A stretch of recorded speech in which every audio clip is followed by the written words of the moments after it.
Hello Star Wars fans, and welcome to episode 48 of Journey into Legends. Today we are going to be reading Shield of Lies by Michael P. QB McDowell.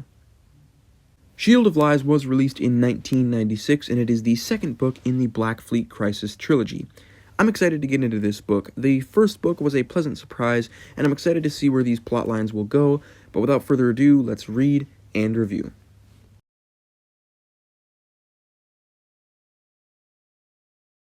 Alright, so this book actually does something rather unique.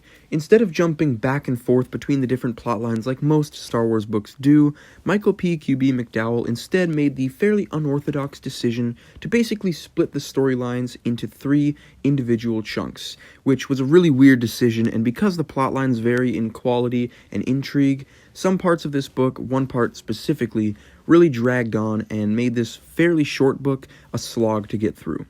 Anyways, just getting that out of the way, let's talk about these storylines themselves, starting with Lando's.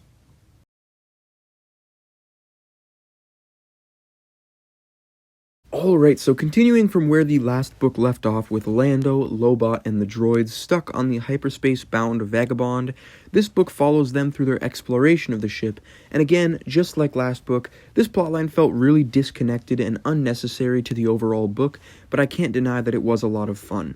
The characters have really good chemistry, and the Vagabond itself continues to be really mysterious, intriguing, and at times, actually a little creepy.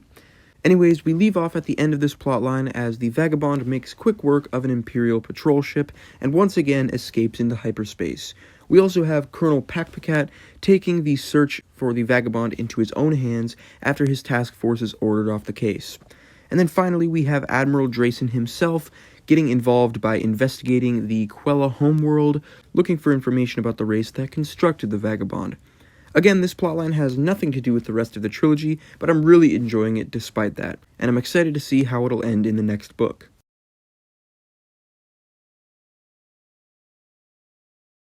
Alright, so the next plotline to talk about is arguably the weakest in the trilogy, and that is Luke's plotline. Now, this plotline was easily my least favorite in the last book, and that holds true here as well. There's really nothing interesting about this plotline. Luke's characterization continues to feel off. Akana just isn't a very interesting character, and since we know Nashira isn't Luke's real mother, we know that this plotline is probably just going to end up being one big red herring. And nothing really substantial happens in this part of the book. We just continue to follow Luke and Akana as they go from planet to planet, following the trail of the Fallanassi. The only thing really worth mentioning here is that Luke starts to suspect that Akana is deceiving him, which potentially is the source for some good drama and turmoil between the two. But unfortunately, nothing interesting really is done with that potential. What really hurts this plotline is the way this book is structured. Like I said, for some odd reason, McDowell decided to split the book into its 3 separate storylines, meaning that you are stuck with this extremely boring plotline for about 80 pages straight. Anyways, let's finally move on to the main plotline of the book.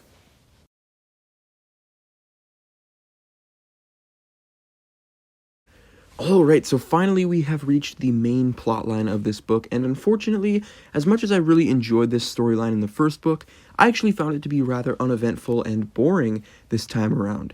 It mostly just deals with Leia trying to preserve her political status and reputation after being a complete idiot in the last book. Nilspar and the Yevethans were also a bit less interesting now that they've left Coruscant and aren't directly interacting with Leia. Anyways, getting past my issues with this plotline, I did like the way it ended with Nilspar kidnapping Han. This just makes the rivalry between him and Leia that much more personal, and I'm excited to see where it will go in the next book.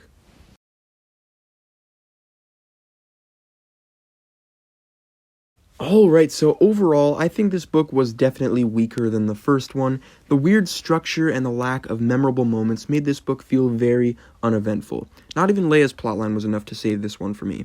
So unfortunately, I'm going to have to give this book a 68%.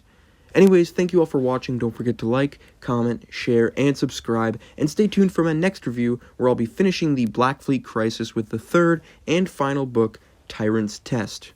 See ya.